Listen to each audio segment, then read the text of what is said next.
Welcome to GouldFish on Games and Budget Game Reviews, and today's subject of a cheap review is Stir Crazy featuring Bobo, which was made and released by Infogrames for the Atari ST in 1988.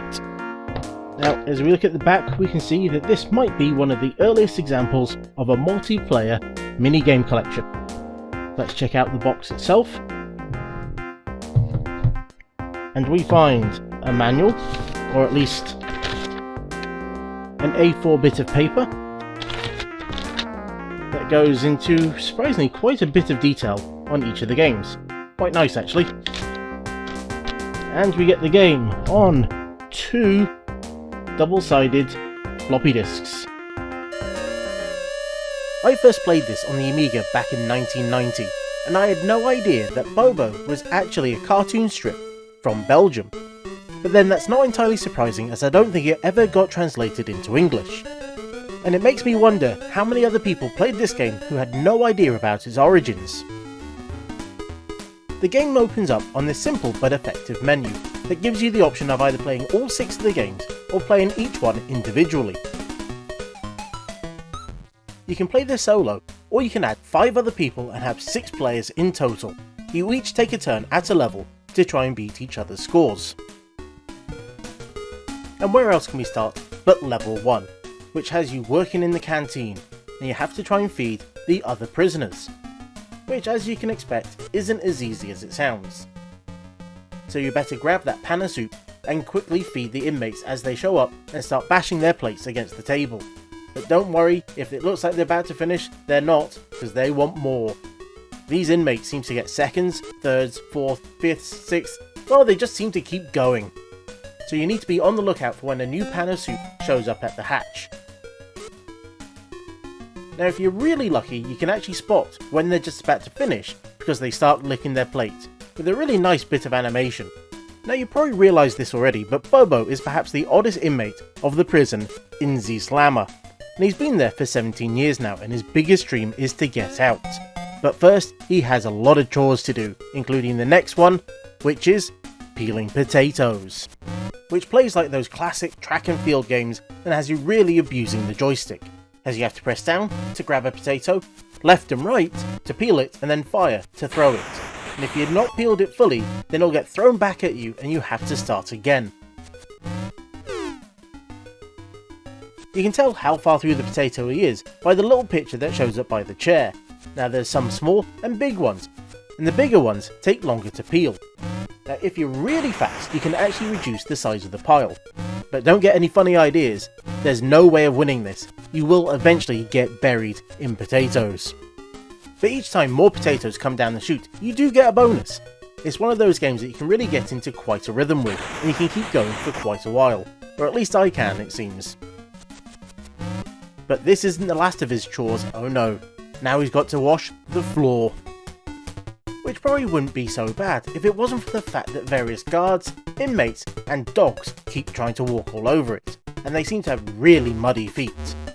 And on top of all that, the warden keeps showing up to grade how clean the floor is, which ends up being your bonus points. Now you can run around faster if you hold down the fire button, but he won't mop, so you use that to try and quickly move around the screen, and if you're lucky you can actually close a door before it opens to stop anyone walking on your floor. But more often than not, someone will get through. Now you can actually turn them back, but depending on how far they've gone, they'll end up making double the amount of mess on the floor.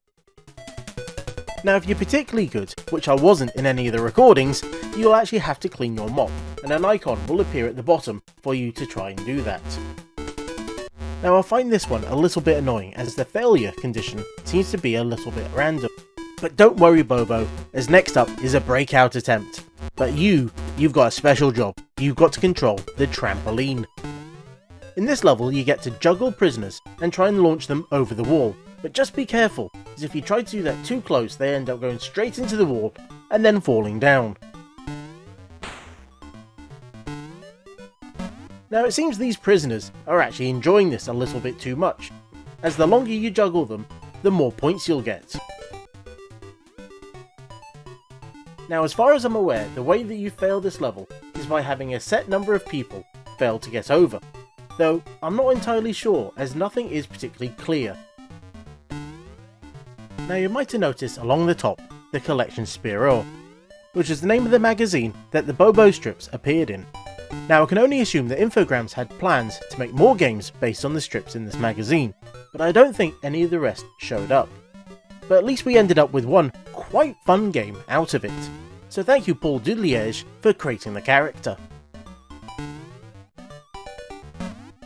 Now one thing I've not shown is that between each level you get this lovely little bit of animation of Bobo trying to escape, which is relevant because on the next level he actually does try to escape as he's running across the power lines.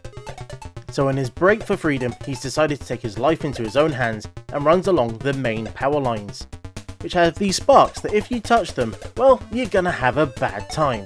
Thankfully there are these green pipes that you can collect that will give you some extra points, but most of the time you're just going to be trying to avoid those sparks, as those are your main hazards. And to be honest, that's it. It's a surprisingly simple game, but it's actually quite a lot of fun. Now as we've been able to tell, each level has its own sound effects and music, and it is actually pretty good. Though I will say I do prefer the Amiga soundtrack. It does sound so much better. But that doesn't take anything away from this excellent Atari ST version, which did manage to get a few of its own unique touches, like the intro at the beginning.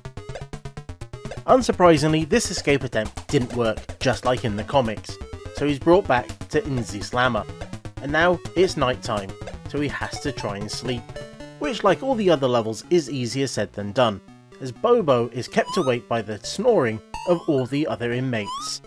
So you have to go around, giving them a nudge to try and shut them up, before trying to get back to bed. But be careful, as that thing in the middle, that's the chamber pot, and if you knock that over, well, there's stuff that's going to go flying, but also it's going to wake everyone up again. If you're fast enough, you can actually get back into your bunk and get some sleep, and this is the only way you'll get points in this level. There's no bonuses or anything here, it's just one very tired looking Bobo, just trying to do his best to get a bit of kip, and I think we can all relate to that. And with that, we've come to the end of this episode, as Bobo tries his absolute best to get some sleep. And until next time, I was the GouldFish, that was a character that I had no idea was actually a comic strip, and this was GouldFish on Games. Thank you for watching this budget game review, I do hope you enjoyed it, and if you've got memories of this game, good or bad, I'd love to hear about it down in the comments. And if you really enjoyed the video, then there's buttons below that you know what to do with. Or if you're not sure yet, then there's 2 other videos on screen that you can check out right now.